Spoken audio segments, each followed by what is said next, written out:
এগুলো কি?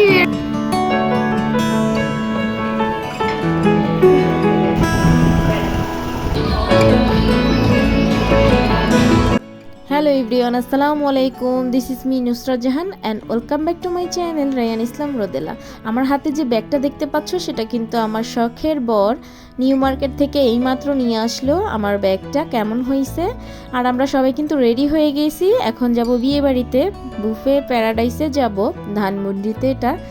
এটা হাজারিবাগের একটা রাস্তা। এই রাস্তাটা দিয়ে আমি প্রায় কোচিং করতে যেতাম, আমার খুবই মনে পড়তেছে।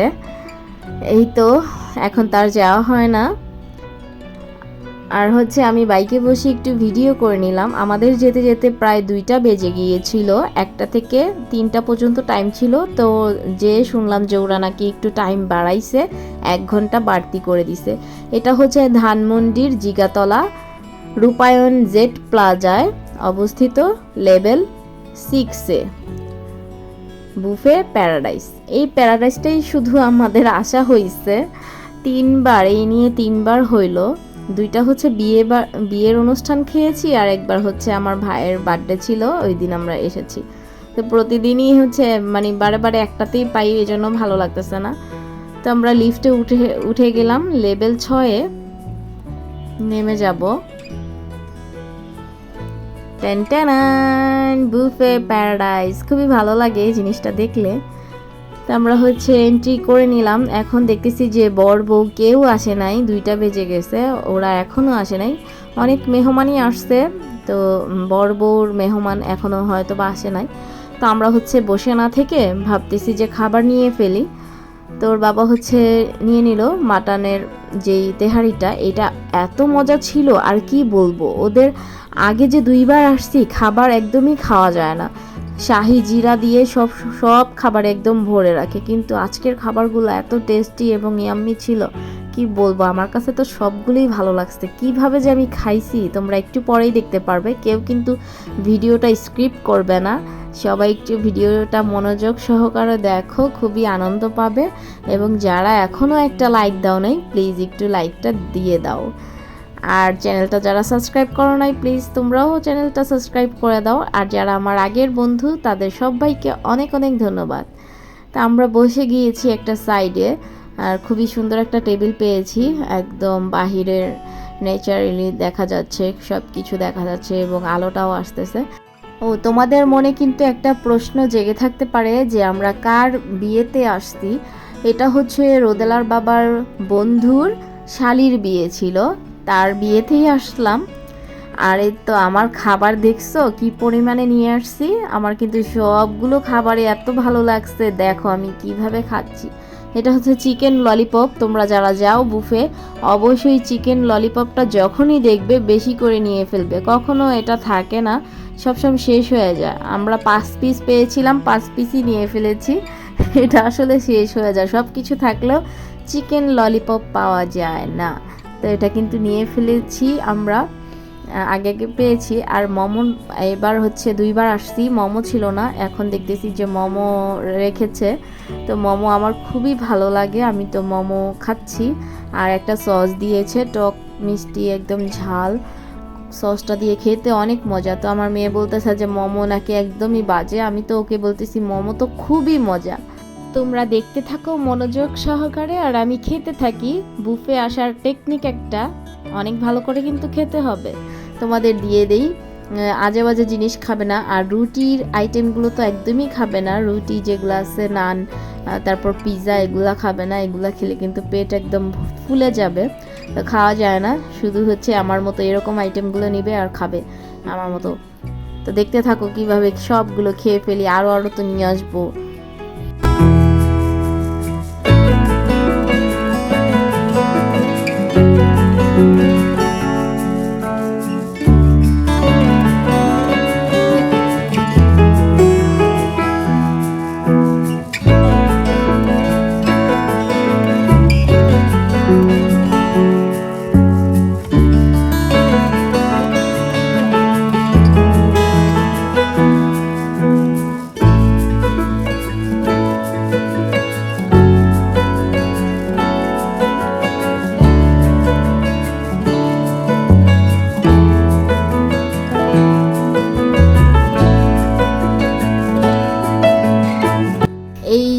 ব্যাটারি হচ্ছে শালির বিয়ে, তো তাকেও আমি ক্যামেরা বন্দি করে নিলাম আপনাদের জন্য। আর হচ্ছে তারপরে কিন্তু আমি কেক আইটেমগুলো নিয়ে আসছিলাম, এটা রোদেলাই আসলে নিয়ে আসছে আমার জন্য। তো যে দেখতেছে যে নাকি একটা বার্থডে কেক ছিল, ওটা শেষ হয়ে গিয়েছে। তো আপনারা কিন্তু এই ভুলটা কখনো করবেন না, সবাই হচ্ছে সবগুলো আইটেম নিয়ে তারপরে বসবেন, তাহলে কিন্তু সবগুলোই পেয়ে যাবেন। এই কেকটা এত সফট এবং এত মজার ছিল কি বলবো, অনেক ভালো লেগেছে। এটা হচ্ছে বার্থডে কেক, মানে পুরো একটা কেক ছিল আর অনেক চকলেট দেওয়া ছিল, খুব মজা খুব। তো আমার মেয়ে খেয়ে তো বলতেছে যে মা দেখো এটা খেয়ে, এটা তো অসম্ভব মজা। আমিও খেয়ে বলছি যে হ্যাঁ এটা তো অনেক মজা। তো এক পিস পিৎজা নিয়ে আসছিলাম, পিৎজাটা একদমই বাজে, কিছুই ছিল না, শুধু একটা রুটি। তো আমার হাজব্যান্ড বলতেছে যে এটা খেও না, খেলে কিন্তু একদম পেটটা ফুলে যাবে, এই জন্য আমি রেখে দিয়েছি। তারপরে কিন্তু আবার হচ্ছে কফি নিয়ে এসেছি, কফিটা খুবই মিষ্টি ছিল, আমার একটা ভালো লাগে নাই, আমি মিষ্টি একদমই খেতে পারি না, অনেক মিষ্টি ছিল। তো রোদেলা 1 কাপ নিয়ে আসছে আর আমি নিয়ে আসছি, ওর বাবা খাবে না। ওর বাবার যেন আজকে কি হয়েছে, ওর খালি ঘুম পাচ্ছে, ও একটু খেয়ে একদম ক্লান্ত হয়ে গেছে, আর আমার পেটে গুইল ঢুকেছে আমি খালি খেতে আছি, আমার এত ভালো লাগতেছে।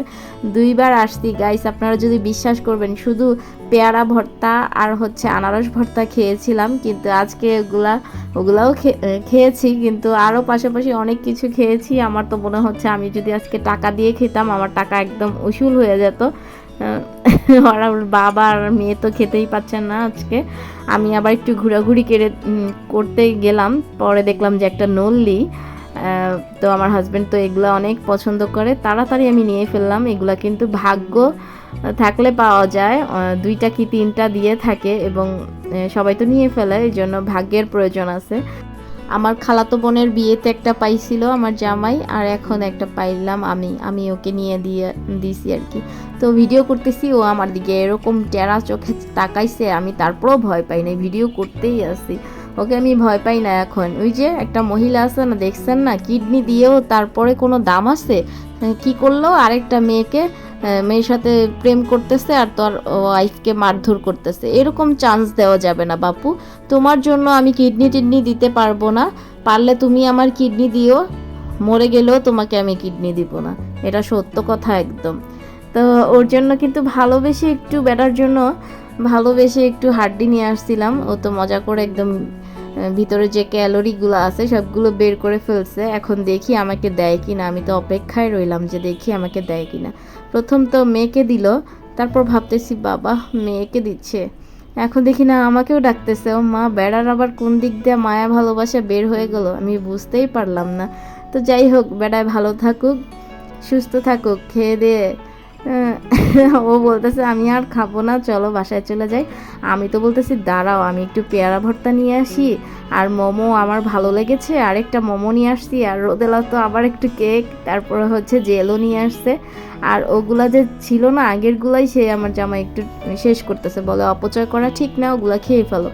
আসলে বুফে আসলে অনেকেই খাবার নষ্ট করে, এটা একদমই ঠিক না। আমি অনেককে দেখেছি যে এত খাবার নিয়ে থাকে কিন্তু সবগুলো ফেলে দিচ্ছে। আপনারা খেতে পারলে নিবেন, আবার তো নেওয়ার সুযোগ আছে, আবার নিবেন চাইলে।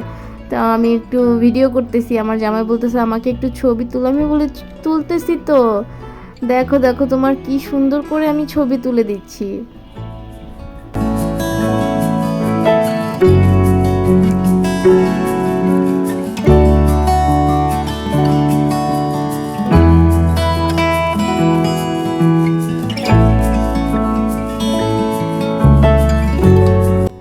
এই তো বউ চলে আসছে, ভাবিও চলে আসছে। ভাবির সাথে তো আমি একদমই কথা বলতে পারি না, ভাবি এত ব্যস্ত ছিল এবং উনিও সারাক্ষণই ভিডিও করতেছিল। আমি তো মনে মনে ভাবতেছি সে আবার কি ব্লগার নাকি। তো আমি কিন্তু ছবি তুলে নিয়েছি, আর হচ্ছে সবাই ছবি তুলতেছে, আর জামাইয়ের খাবার কিন্তু একদম রেডি করে ফেলছে। একটা কথা বলে দিই আপনাদেরকে, এই প্যারাডাইসে হচ্ছে 250 জনের অ্যারেঞ্জমেন্ট করা আছে, মানে করতে পারবেন, 250টা সিট আছে। ওরা নিয়েছে হচ্ছে 290 জনের, এজন্য খাসিটা কিন্তু একদম ফ্রি। আপনারা যদি 250 জনের জন্য নিয়ে থাকেন তাহলেও কিন্তু খাসিটা পাবেন পুরোপুরি ফ্রি জামাইয়ের জন্য। আর প্রতি জনের জন্য কিন্তু দুপুরে লাঞ্চের সময় 700 টাকা করে, আর ডিনারের জন্য 800 টাকা করে নিয়ে থাকে। তো এই তো আমার জানা যতটুকু ছিল আমি বলে দিয়েছি, এবং তাদের ফেসবুক লিংক আছে, ওইখানেও আপনারা সব কিছু জানতে পারেন কি আসার বিষয়। ওদের নাম্বারে ফোন দিয়ে আপনারা হচ্ছে বুকিং করে নেবেন আগে থেকেই। আর বুকিংটা করলে ভালো হয়, হঠাৎ করে গেলেই কিন্তু সিট নাও খালি থাকতে পারে, যেরকম আজকে বিয়ের সময় গেল তো বাহিরের কিন্তু মানুষ এখানে অ্যালাউ ছিল না, বিয়ের যেগুলা গেস্ট ছিল ওরাই শুধু আসতে পারছে। এই জন্য যদি বুকিং করে আসেন, ফোন নাম্বার দেওয়া আছে, তাহলে কিন্তু আপনারা এই ভোগান্তিতে পড়বেন না। আর একটা বলে দেই, একটা স্যুপই মজা ছিল, থাই স্যুপ যেটা, আর ওই দুটো একদমই বাজে ছিল। তো খাওয়া দাওয়া কিন্তু প্রায় শেষ, সবারই শেষ, এর জন্য প্লেটগুলো কিন্তু একদম খালি খালি, ওই দেখতে পাচ্ছেন একদমই সব শেষ হয়ে গেছে।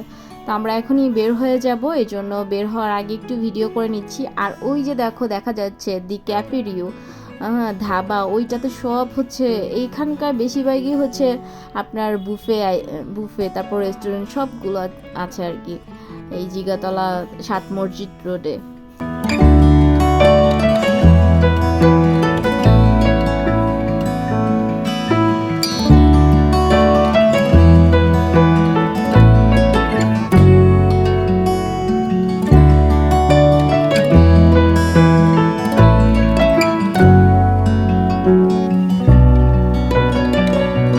মাশাল্লাহ, তিশা এবং তিশার হাজব্যান্ড অনেক অনেক সুখী হও। হাজব্যান্ডটা কিন্তু অনেক সুন্দর হয়েছে, তিশা কিন্তু অনেক লাকি এবং ভাগ্যবান, অনেক হ্যান্ডসাম, গুড লুকিং। তা আমার তো খুবই ভালো লেগেছে জামাইটাকে, আর ওকেও মাশাল্লাহ খুব সুন্দর লাগছে। জীবনে অনেক অনেক সুখী হও। তো ওরা হচ্ছে বসে পড়েছে এবং খাসিটা কিন্তু কাটিং করবে। তো আমরাও হচ্ছে বিদায় নিব, ভাইয়াকে বলে দিয়েছি যে আমরা চলে যাচ্ছি। ভাইয়া বলতেছে ঠিক আছে আরেকদিন বাসা আসবেন। আচ্ছা ভাইয়া ঠিক আছে, আমরা চলে যাচ্ছি। তো এখান দিয়ে দেখেন ওর বাবা আর মেয়ের হচ্ছে আবার খাওয়া দাওয়া কিন্তু ওরা শুরু করে দিয়েছে, পেয়ারা খাচ্ছে, শুধু পেয়ারা। পরে বললাম তোমাদের খাবার কি এখনো শেষ হয় নাই? আমার তো এত হাসি পাচ্ছিল। পরে বলতেছি চলো চলো বাসায় চলো।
সবাই ভালো থাকবেন, সুস্থ থাকবেন এবং আমাদের জন্য অনেক অনেক দোয়া করবেন। আল্লাহ হাফেজ।